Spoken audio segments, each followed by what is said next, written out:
அனைவருக்கும் வணக்கம். தெய்வீக பலன்கள் சேனல் சார்பாக தங்களை அன்புடன் வரவேற்கிறோம்.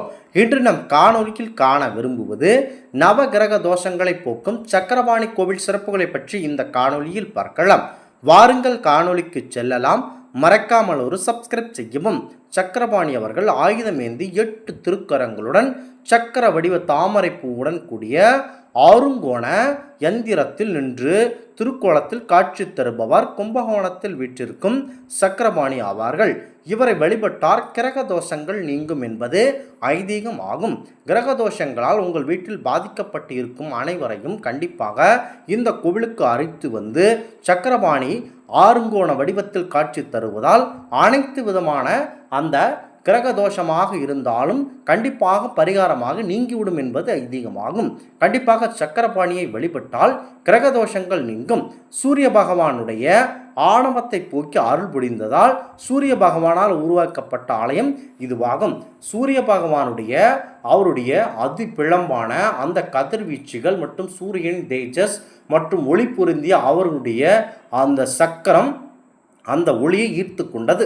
ஆகவே சூரிய பகவானுடன் இருள் சூழ்க்கப்பட்டார். சூரிய பகவான் சக்தி இழந்து காணப்பட்டார்.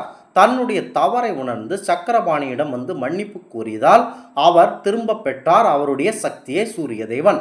ஆகவே அவருடைய ஆணவம் ஒடுங்கி அவர் அருளிய அந்த கோவில்தான் சூரிய பகவானால் அவருடைய மன்னிப்பு கோரி சக்கரபாணிக்காக உருவாக்கப்பட்ட கோவிலே இந்த ஆலயமாகும். நவகிரக நாயகனான சூரிய தேவனே வழிபட்டதான போனால் நவகிரக நாயகன் சூரிய பகவானை வழிபட்ட தலம் ஆதலால் இந்த தோஷம் நீக்கியதால் கிரகதோஷம் உள்ளவர்கள் இந்த கோவிலுக்கு வந்து இறைவனை வழிபட்டால் எப்பேற்பட்ட கிரக தோஷம் நீங்கும் என்பது ஐதீகமாகும்.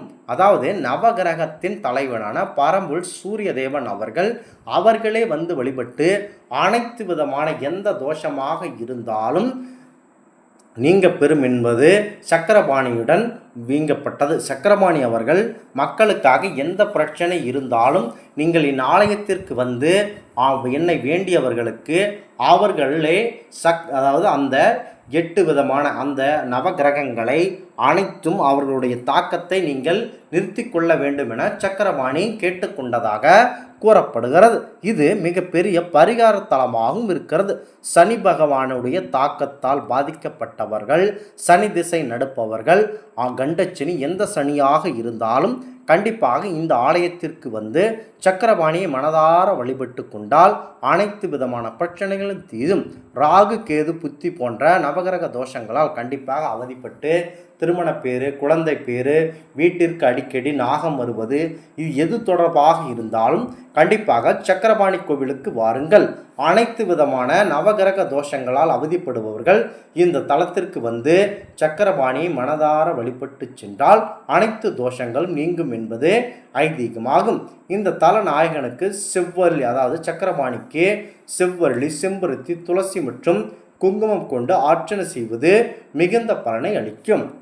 உங்களுக்கு திருமண பேராக இருந்தாலும், குழந்தை பேராக இருந்தாலும், கடன் பிரச்சனையால் அவதிப்பட்டு கொண்டு இருந்தாலும், யாராக இருந்தாலும் கண்டிப்பாக சக்கரபாணியை மனதில் நினைத்து கொண்டு இந்த தலத்திற்கு வரும்போது வீட்டை சுத்தபத்தமாக துடைத்து நீங்களும் குளித்து முடித்து விட்டு கண்டிப்பாக பூஜை அறையை சுத்தம் செய்து உங்களுடைய இஷ்ட தெய்வத்தை வணங்கிவிட்டு இந்த தலத்திற்கு வந்து அவரை, அதாவது சக்கரபாணிக்கு செவ்வரளி, செம்பருத்தி, துளசி மற்றும் குங்குமம் கொண்டு கண்டிப்பாக வழிபடுங்கள்.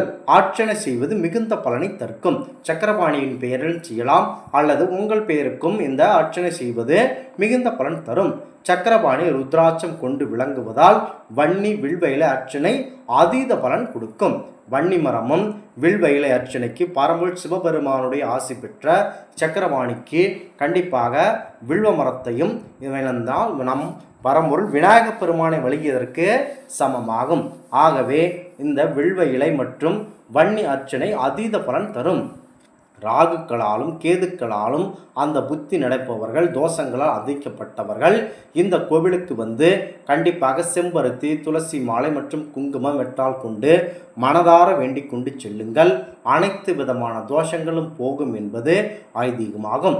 கிரக தோஷங்களை போக்கும் பரிகார தலமாக விளங்கக்கூடிய சக்கரபாணி கோவில் ஆயுதமேந்தி 8 திருக்கரங்களுடன் சக்கர வடிவ தாமரை பூவுடன் கூடிய அருங்கோண வடிவத்தில் காட்சி தருகிறார். அந்த எந்திரத்தில் நின்ற கோலத்தில் பரம்பொருள் சக்கரபாணி காட்சி தருகிறார் என கூறப்படுகிறது. இந்த கோவிலானது கும்பகோணத்தில் இருக்கிறது. கண்டிப்பாக வாய்ப்பு கிடைத்தால் உங்களால் நவகிரக தோஷத்தால் பாதிக்கப்பட்டிருக்கும் மக்கள் யாராக இருந்தாலும் கண்டிப்பாக சக்கரபாணி கோவிலுக்கு வந்து அவருடைய அருளை பெற்று செல்லுங்கள் என்பது ஐதீகமாகும். இந்த ஆன்மீக தகவல் உங்களுக்கு பிடித்து இருந்தால் தெய்வீக பலன்கள் சேனலை கண்டிப்பாக சப்ஸ்கிரைப் செய்து கொள்ளவும். மீண்டும் ஒரு நல்லதொரு காணொளியில் உங்களை சந்திக்கிறோம். நன்றி, வணக்கம்.